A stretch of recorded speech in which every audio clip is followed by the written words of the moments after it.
We're in the middle of a national identity crisis right now.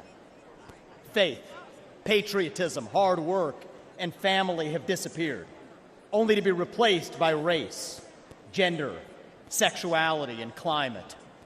But we're not going to win this election just by criticizing the other side. We're going to win this by standing for our own vision of who we really are. What does it mean to be a Republican in the year 2024?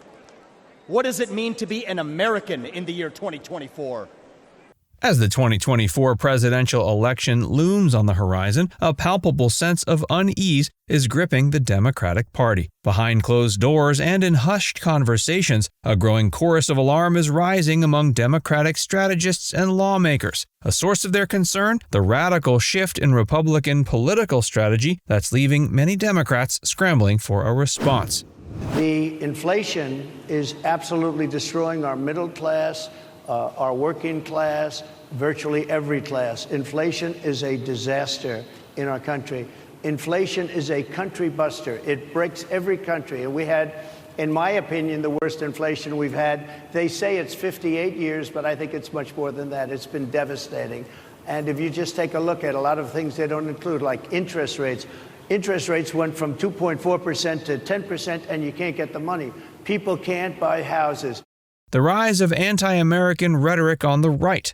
In the lead-up to the 2024 election, a startling transformation has taken hold of the American political landscape. The Republican Party, long associated with fervent patriotism and unwavering support for American institutions, has undergone a remarkable shift. A new strain of rhetoric has emerged, one that paradoxically combines hyper-patriotism with a deep-seated antipathy towards many aspects of contemporary American life. This peculiar blend of ideologies first caught widespread attention during the Tokyo Olympics. As Team USA athletes took to the global stage, a chorus of conservative voices rose not in support but in criticism. High-profile right-wing commentators and even former President Donald Trump openly expressed pleasure at American defeats, particularly targeting the women's soccer team. Their grievances centered around perceived wokeness and social justice activism among the athletes, framing these qualities as un-American despite their representation of the nation on the world stage. The pattern continued beyond sports. In a shocking turn of events, conservative media figures and politicians began attacking the Capitol police officers who had defended the seat of American democracy during the January 6th insurrection. These law enforcement professionals, once hailed as heroes by the right, found themselves subjected to mockery and accusations of play acting when they testified about their harrowing experiences.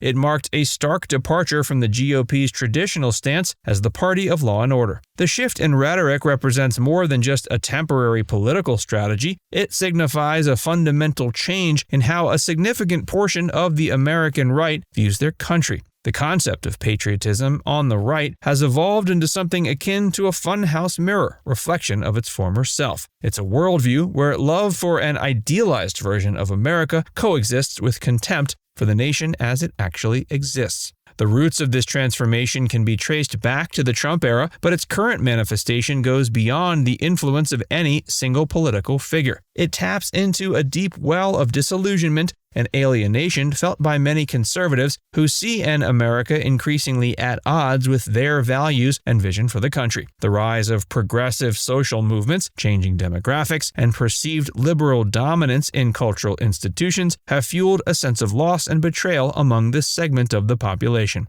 This new conservative ideology rejects the traditional right-wing strategy of working within the system to bring about change. Instead, it argues that the system itself is hopelessly corrupt, controlled by a liberal elite that is inherently un-American. In this view, genuine patriotism requires opposing not just the government, but many of the long-standing institutions and symbols of American identity. The intellectual foundations of the new right.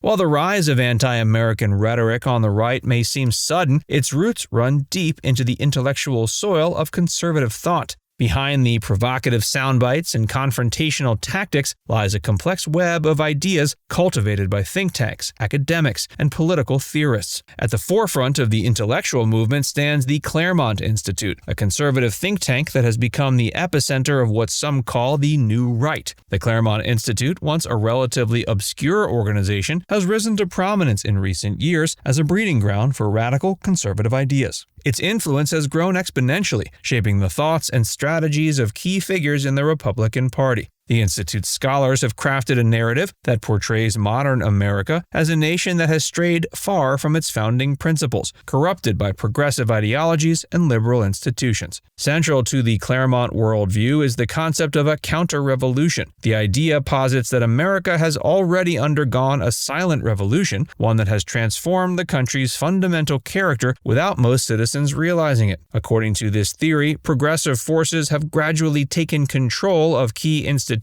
from universities and media outlets to government bureaucracies and corporate boardrooms. The result, they argue, is an America that bears little resemblance to the nation envisioned by the Founding Fathers. This narrative of a hijacked nation resonates deeply with many conservatives who feel increasingly alienated in modern America. It provides an intellectual framework for a sense of displacement and offers a compelling explanation for why the country seems to be moving in a direction contrary to their values and beliefs. More importantly, it justifies radical action as a necessary response. The writings of Claremont scholars and affiliated thinkers have gained significant traction within conservative circles. Their work often blends historical analysis with contemporary political commentary, creating a potent mixture that appeals to both the intellect and emotions of their audience. They argue that traditional conservative approaches, working within the system, advocating for incremental change, are no longer sufficient in the face of what they see as a fundamental transformation of American society. The GOP's embrace of chaos and confrontation.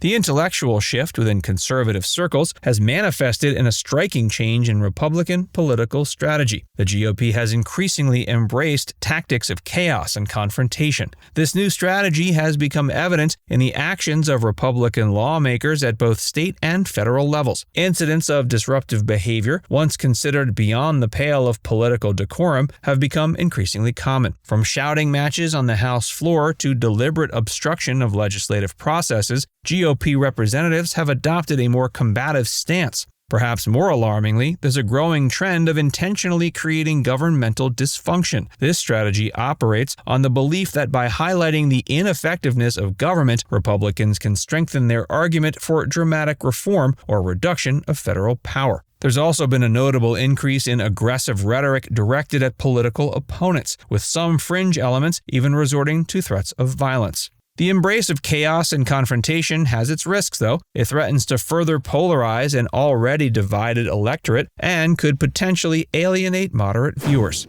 And I am so very honored, and I pledge to you I will spend the coming weeks continuing to unite our party so that we are ready to win in November.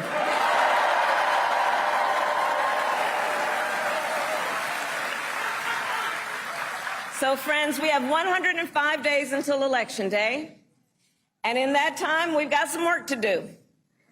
But we're not afraid of hard work. We like hard work, don't we?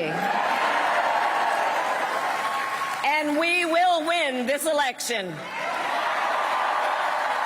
Democrats' response and the road to 2024.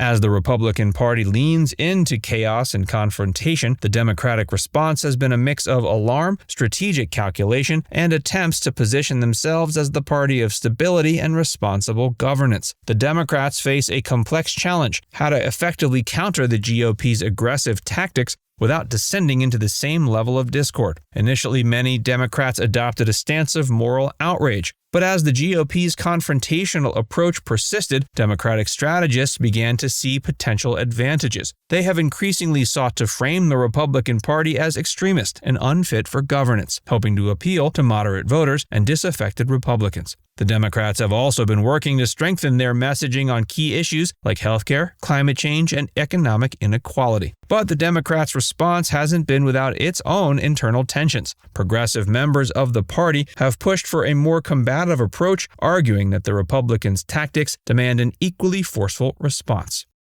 Now it's time to hear from you. How do you think this political climate might affect relationships between people with differing political views in your community? Let us know in the comments section below.